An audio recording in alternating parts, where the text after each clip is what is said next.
আরও একটা গুরুত্বপূর্ণ কবিতা, দি নর্থ শিপ, মানে a ship which is bound for the north বা to the north, bound for a long journey. Philip Larkin একজন বিখ্যাত ইংরেজ কবি, ঔপন্যাসিক ও সমালোচক। 1950-এর দশকে তিনি অ্যাংরি ইয়াং ম্যান আন্দোলনের একজন নেতৃস্থানীয় ব্যক্তিত্ব ছিলেন।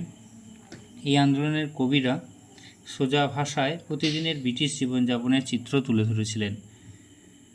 তো এই নর্থ শিপ কবিতার বিভিন্ন দিকে দেখা যায় যে 3টে জাহাজ যাত্রা করছে এবং সুন্দর যাত্রা বর্ণনা করা আছে। তাদের মধ্যে 2টো জাহাজ সাফল্য বা ব্যর্থতা নিয়ে ফিরে আসছে, কিন্তু দুঃখ বা অসাফল্য নিয়ে ফিরে আসছে, কিন্তু তৃতীয় জাহাজটি সামনের দিকে এগিয়ে চলে।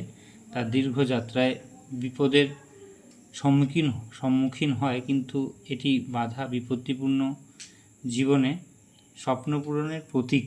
এটা একটা The poem describes the journey of 3 ships bound to different destinations. Among them, 2 ships come back happily or unhappily, but the third one presses forward and faces perils on its long journey. This symbolizes achieving one's dreams even when life is full of obstacles. জীবনে অনেক ঝুঁকি ঝঞ্ঝা ঝড় আসবে, কিন্তু তার সত্ত্বেও iron determination নিয়ে জীবনের সাফল্যটাকে অর্জন করাটাই এই কবিতার মূল তাৎপর্য, মূল অর্থ।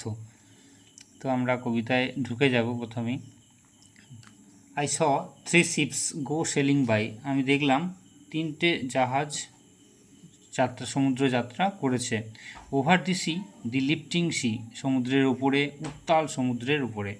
And the wind rose in the morning sky, এবং সকালের আকাশে ভীষণ ঝড় উঠল। And one was rigged for long journey, এবং একটা জাহাজ দীর্ঘ যাত্রার জন্য ইকুইপড, মানে bound for long journey. He is determined to end his journey with all his hurdles.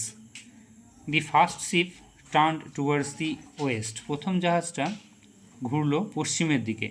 Over the sea, the running sea, সমুদ্রের উপরে, উত্তাল সমুদ্রের উপরে। And by the wind was all possessed, এবং বাতাস এসে তাকে সমস্তটা ঘিরে ধরল।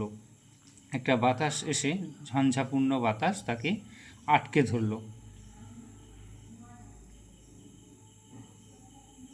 And by the wind was all possessed and carried to a rich country, এবং তাকে বহন করে নিয়ে গেল একটা সম্পদশালী দেশের দিকে। The second turn towards the east, দ্বিতীয়টা গেল পূর্বের দিকে।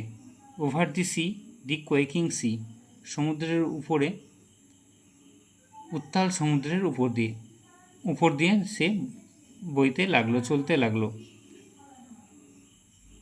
And the wind hunted it like a beast, এবং বাতাস তাকে পশুর মতো তাড়িয়ে নিয়ে গেল। টু অ্যাঙ্কর ইন ক্যাপটিভিটি, তাকে বন্দি দশায় আটকে দিতে, নোঙর করাতে বাধ্য করালো। এমনভাবে বাতাস এসে তার উপর আছড়ে পড়তে লাগলো, সে আর এগিয়ে যেতে পারলো না, যেন আটকে পড়ল।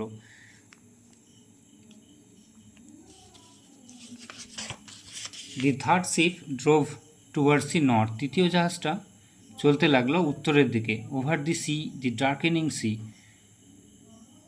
সমুদ্রের উপরে, অন্ধকারাচ্ছন্ন সমুদ্রের উপরে তৃতীয় জাহাজটা বেরিয়ে গেল উত্তরের দিকে। সমুদ্রের উপর দিয়ে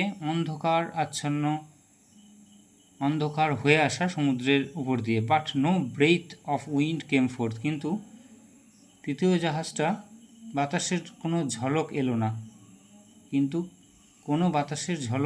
তার দিকে, কোনো ঝড়ঝাপটা এলো না তার দিকে। অ্যান্ড দি ডেক্স সোন ফ্রস্টলি, এবং পাটাতনটা, জাহাজের পাটাতনে বরফের মতো ঝকঝক করতে লাগলো। ফ্রস্ট এসে ঘিরে ধরলো তাকে, ফ্রস্টে পড়লো এবং ঝকঝক করতে লাগলো।